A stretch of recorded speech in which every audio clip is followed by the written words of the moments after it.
Today I'm going to show you how to use your gel printing plate to create some awesome monoprints, such as these. Basically, gel printing plates allow us to add a layer of paint, which we then add texture to and use to print onto our paper.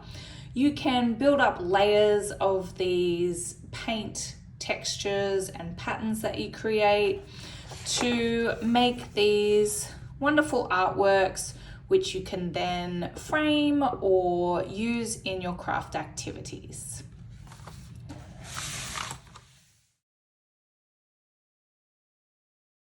First up, you're going to need your gel printing plate. So ours comes just packed between these protective clear sheets, and all a gel printing plate is, as you can see, a transparent gel plate that we use to add paint layers on top of.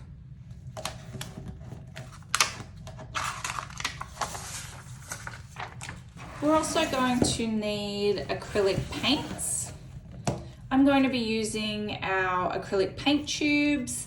These make it really easy to add to our gel plate, as we can just unscrew our lid and add small amounts straight onto the plate. You can use any sort of acrylic paint, and these are great because they're easy for cleanup as well. You're going to need some scrap paper bigger than your printing paper. So this is just some A3 scrap paper, and I'm using A3 because I'm going to be using several different versions of A4 paper to print onto. So here we have a cartridge paper, a watercolor paper, and a cardboard. So you can experiment with lots of different papers for printing. You can also print onto tissue paper and lots of different specialized papers as well. So give it a go. Gel printing is all about experimenting and seeing what you can come up with. You're also going to need a bunch of materials to create your textures. So things like these rubbing plates are really good. You can see they have some cool textures on there that you can press into your gel printing plate once you've added your layer of paint. You could also use things like these stampers. Some nice textures there.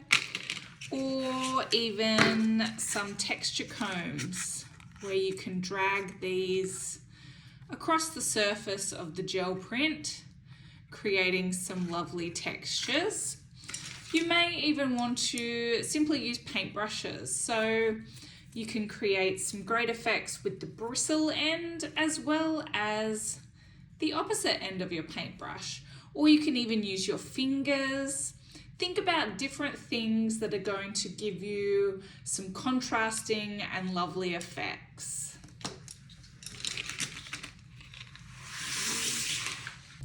We're going to need a lino roller or a Braddon. We use this to spread the paint onto our gel printing plate, and that gives us a nice even coat of the plate and make sure it's a nice thin layer. You'll see when you're experimenting with your prints the different effects you can get depending on how thick or thin the paint is. So this one is great for getting a nice thin coat. Cleaning your gel printing plate is really easy. All you need is some paper towel and water or a soft cloth. So once you make your print, you can use scrap paper to remove any of the excess paint that might be there. And then any stubborn paint you can simply remove with water and a paper towel or a soft cloth. So to set up ready for your gel printing, I have my A3 scrap paper, which I've laid down, And then all I've done is taken an A4 piece of paper, which I'm going to print onto, and I've drawn around it in red pencil. So this is going to be a guide for me when I'm printing to make sure that I get my print aligned each time I go in and add a new layer. I've also placed my gel printing plate in the center and drawn around that in blue pencil as a guide so I can continue to have my plate in the correct position. So my plate is set up. I have my paints on hand. I have my texture makers on hand. Now it's time to add in our paints. So generally you're going to work from your lighter colors to your darker colors. So I'm going to start by adding the paint, as I mentioned, directly onto the surface of the gel printing plate. And you don't need to add much. You can always add more if needed. I'm going to do some random yellow dots there.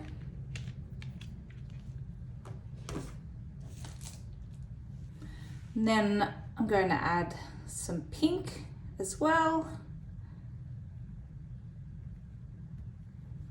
And I might just give that a go for now and see how it looks. So all we do is take our Braddon or our lino roller and we're just going to roll the paint out. Now you can leave it nice and textured like this. You might want to blend it more by rolling over and over the surface. So the experimentation begins straight up with our gel printing. Once we have a nice thin layer on top, we need to add our textures. So I'm going to take one of our texture combs, and in this corner I might add a swoosh, balance it out over here with a few little lines. Next I might take a rubbing plate and add in some texture by pressing it onto the plate to remove the paint in that area. So you can see there, we've got some nice circular patterns. You can see it's good to have that guide there to set my gel printing plate back down in case it moves. Might take our stamper, add in a few little dots. And once you are happy with what you've created for your first layer, we're just going to take some paper for our print. So I have a piece of cartridge paper here, and all I'm going to do is line that up with the red outline I created so that I know the print is going in the center. I'm just going to smooth it over with my hand, making sure to rub all over that gel printing plate.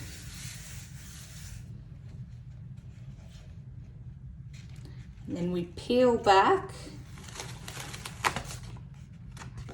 for our first print. So you can see we have our circular rings of the rubbing plate. We have the texture comb, swooshes, and the dots from our stamper. So you could leave your print as it is like this. You can also pop it to the side and allow it to dry, and then clean your plate up and go back in with some darker colors or contrasting colors and create a new pattern. So I've let my print dry It doesn't take too long to dry because we created that nice thin layer of paint using our lino roller. And now I've cleaned my plate up and it's time to start again with our next layer.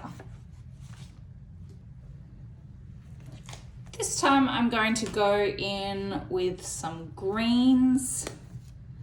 So again, just popping a small amount of paint onto the surface of the gel printing plate, straight from the tube, which makes it really easy for cleanup. Also means we're not going to waste a lot of paint, which is always good.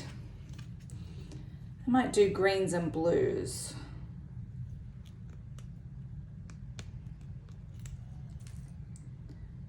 So just small amounts onto the surface. And then we get our lino roller, which I cleaned up in between prints. And I think I'm just going to roll this way down the length.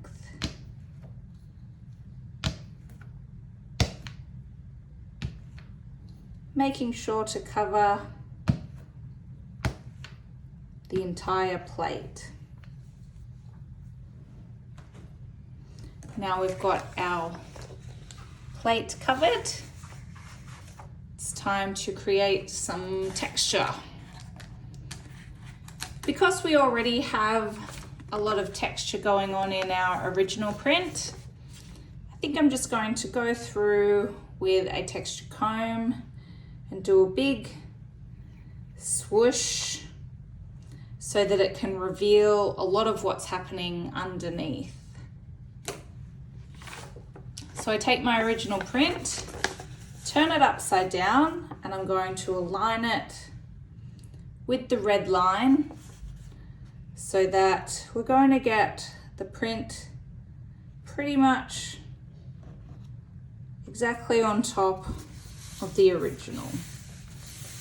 So we smooth it down, pressing all over the paper, and then peel it back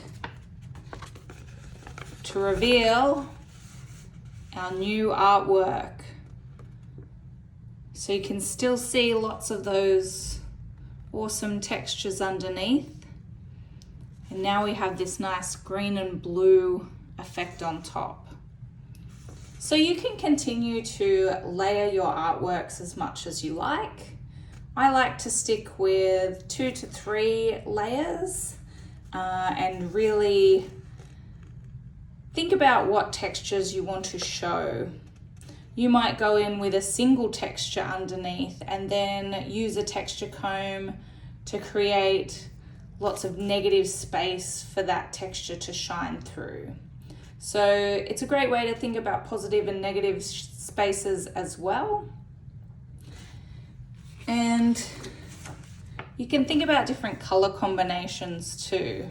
So you can have similar colors that blend in. You can have colors that really pop from each other. Really get a nice contrast going.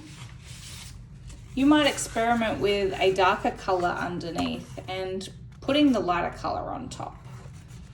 Just because it says it's best to go from light to dark doesn't mean we can't experiment and see what effects we can get doing the opposite. This one here was created using a texture drawn by my finger, so don't be afraid to get messy as well. You might want to use your finger to create a great organic pattern on top of your plate for printing.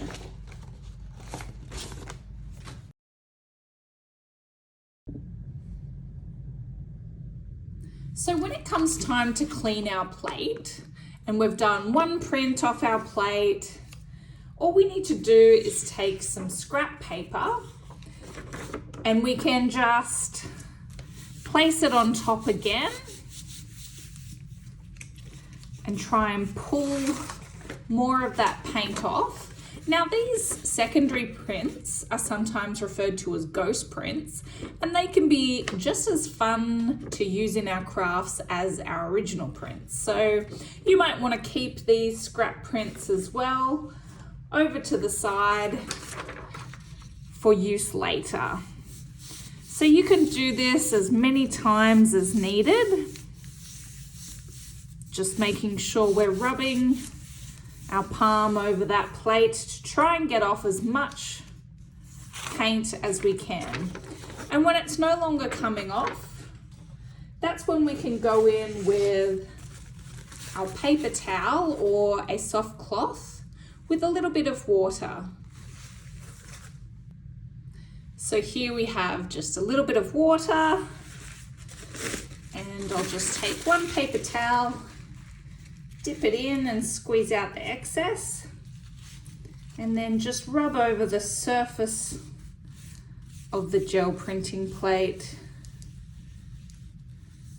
clearing that excess paint away. So acrylic paint comes away nice and easy. You can also use oil paints with the gel printing plate, but that will make for a messier cleanup. So just remove all of that paint from the surface. Dry off your gel printing plate, and then you want to place it back in between those two plastic sheets that keep the gel printing plate nice and protected when you are storing it.